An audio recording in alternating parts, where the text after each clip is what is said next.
Avui hem vingut a primeríssima hora, les pistes encara no són obertes.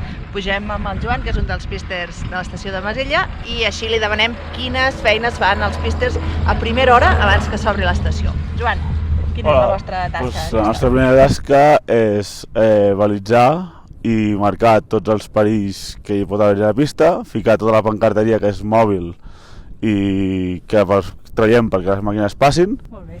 I després, durant el dia, quines són les vostres tasques dels pisters? Patrullar l'estació, mirar que totes les condicions estiguin bé, si hi ha que fer alguna protecció, es fa alguna protecció, i després el socorrisme.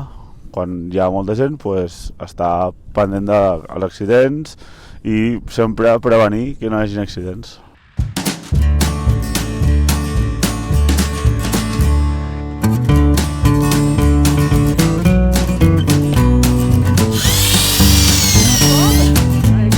La llitera ja la tenim així a punt per si surt alguna emergència, poder sortir el màxim de ràpid.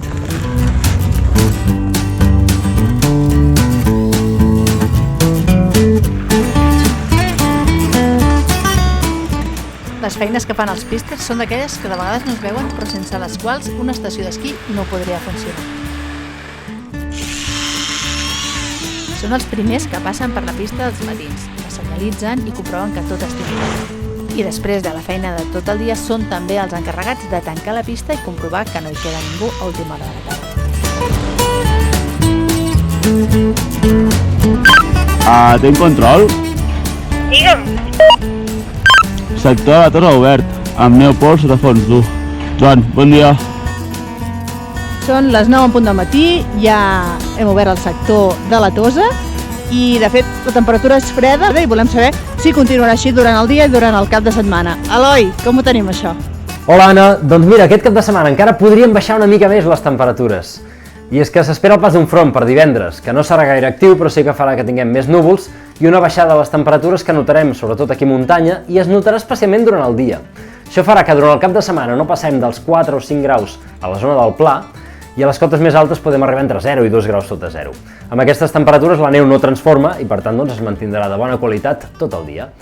I pel que fa al temps, dissabte serà esplèndid, farà sol tot el dia, amb poc vent, i diumenge augmentaran una mica els núvols, podria arribar a caure algun ruixat de neu granulada a la tarda, però serien fenòmens testimonials, així que en general temps tranquil tot el cap de setmana. I de cara a aquests pròxims dies, no es preveuen canvis importants, com a molt un frontet de cara a dimecres, les temperatures encara es mantindran a ratlla, i la bona notícia que et puc dir és que els models estacionals per aquest mes de març continuen insinuant la possibilitat que es formi alguna borrasca mediterrània. No sabem si això passarà i quan passarà, però sí que espero ben aviat poder-te donar notícies de noves nevades. Tinc control? La feixa i com de gas obert. Bon dia. Doncs ja estaria l'estació oberta des del cim de la Tosa fins al Pla de Masella i que gaudiu un bon dia.